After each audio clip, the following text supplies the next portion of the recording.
എടോ താൻ ഇത്രയും ബുദ്ധിയും ബോധമുള്ള ആളല്ലേ, എന്നിട്ട് എന്തുകൊണ്ടാണ് താൻ ഇങ്ങനെയും ചെയ്യുന്നത്? ആരെങ്കിലും നിങ്ങളോട് ഇങ്ങനെ ചോദിച്ചിട്ടുണ്ടോ? ആലോചിച്ച് നോക്കുമ്പോൾ ശരിയല്ലേ ഇവർ ഈ പറയുന്നത് എന്ന് തോന്നിയിട്ടുണ്ടാവും. ചില സമയത്ത് നമ്മുടെ കയ്യിൽ നിന്ന് പോയിട്ടും ഉണ്ടാവും.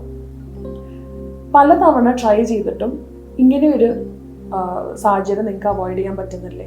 അല്ലെങ്കിൽ അതിലൊരു മാറ്റം കൊണ്ടുവരാൻ നിങ്ങൾക്ക് പറ്റുന്നില്ലേ? നമുക്ക് ഇമോഷണൽ എക്സ്പീരിയൻസസ് വരുമ്പോൾ അത് അപ്രോപ്രിയേറ്റ് രീതിയിൽ മാനേജ് ചെയ്യാനും അതിന് നല്ല രീതിയിൽ റിയാക്ട് ചെയ്യാനും അല്ലെങ്കിൽ റെസ്പോണ്ട് ചെയ്യാനും കഴിയാത്തതിനെയാണ് നമ്മൾ ഇമോഷണൽ ഡിസ്റെഗുലേഷൻ എന്ന് പറയുന്നത്.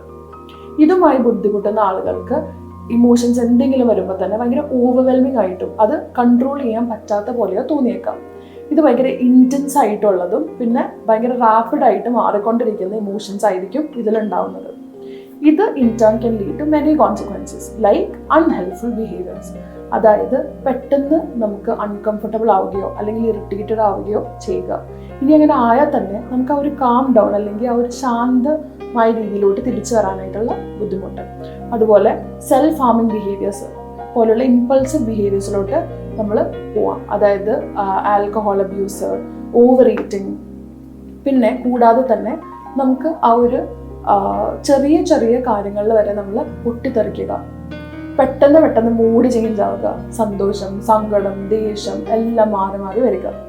ഇനി ഇത് കഴിയുമ്പോഴായിരിക്കും എന്തിനാണ് ഞാൻ ഇങ്ങനെ റിയാക്ട് ചെയ്യുന്നത്, എന്തുകൊണ്ടാണ് ബാക്കിയുള്ളവരെ പോലെ എനിക്ക് എൻ്റെ ഇമോഷൻസ് കൺട്രോൾ ചെയ്യാൻ പറ്റാത്തത് എന്ന പോലുള്ള ചിന്തകൾ പിന്നെ നമ്മളിൽ ഗിൽറ്റും ഷെയിമും ഉണ്ടാക്കുന്നു.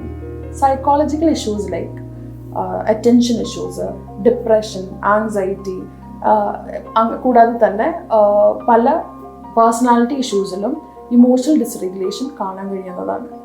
Cognitive behaviour therapy, dialectical behaviour therapy, relaxation exercise, അതുപോലെ തന്നെ മൈൻഡ്ഫുൾനെസ് എക്സസൈസസ് പോലെയുള്ള സൈക്കോളജിക്കൽ ടൂൾസ് വഴി ആണ് യൂഷ്വലി നമ്മൾ ഇമോഷണൽ ഡിസ്റെഗുലേഷനെ പരിഹരിച്ചെടുക്കുന്നത്.